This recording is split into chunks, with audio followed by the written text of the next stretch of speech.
Sergelini 5 yulduzli eng qimmat ko'chasidan men sizga shunaqa zo'r uy topib qo'ydim. Lokatsiyasi qayerda deysizmi? Shundoqqina Media Parkka orqasidan 150 metr kirganingizda mana shunaqa 5 ta 2 sotu 4 qavat okamgili qurib qo'yibdi. Ishoninglar, men kirgandan keyin remontiga bitta ko'rib maza qildim. Endi sizlar ham bitta o'zingizlar baho berasizlar. Tashqari tarafda mana shunaqa ziloniy zona, ichkariga kirishimiz bilan uyimizning fasadini ko'rib turibsizlar. O'rtaga ixchamgina mana shunaqa ziloniy zona, rayhon atirgullar ekib qo'ysangiz bo'ladi. Avtomatik paliflarga ega, hovli uchun ajratilgan sanuzyullar bor, orqa tarafda yozgi oshxonalar bor. Ana endi birgalashib uyimizning ichiga sayohat qilamiz. Bu esa uyimizga kirib kelish prixoji. Kirishimiz bilan o'ng qo'lda bizani mana shunaqangi ajoyib bo'lgan zal quti bo'ladi. To'liq panorama oyna, tanlangan ranglarni qaranglar. Elektronnik kamilla, bu yerga bitta mягкий zona bilan to'ldirsanglar, nur ustiga a'lo nur bo'ladi. Uyimizda 4 qavat, bu yerda hol qismi mягкий zona qo'yib, mana TV zonalariga joylar tashab ketilgan. Ana endi kelinglar, ayollarimizni ko'proq vaqtni o'tsin.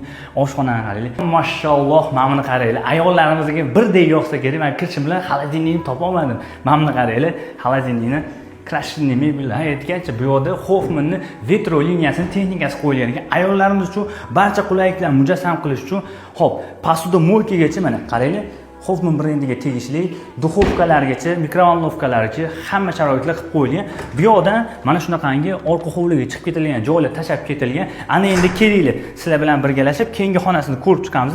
Bu esa birinchi etajimiz uchun ajratilgan spalniy qismi, orqa tarafga oynalar qaratilgan garderobniy zonasi.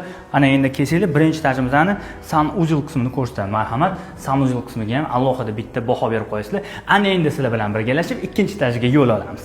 Uyimizdan ikkinchi qavatda 3 ta spalniy bor. Kelinglar, birinchi mana shunisidan boshlab ko'rsatib beraman. Mana buni qaranglar, o'zi uy egalari ikkinchi zal o'rni o'zi planlar qilingan ekan. Agar menga ikkinchi zal kerak emas desa, spalniy o'rnidan foydalansanglar bo'ladi. Spalniy bo'lganda ham katta spalniy bo'ladi. O'zining to'laqonli balkoniga ega. Mana shunaqangi shkaflar, juda ham chiroyli ranglar. Kelinglar, endi keyingi xona. Bu yoqda ikkita spalniy, bu bolalar xonasi bo'lyapti. Bolalar xonasida ham ko'rasizlar. Juda ham chiroyli, yorqin rangli va o'zini garderobniy zonasiga ham joylar tashab ketilgan.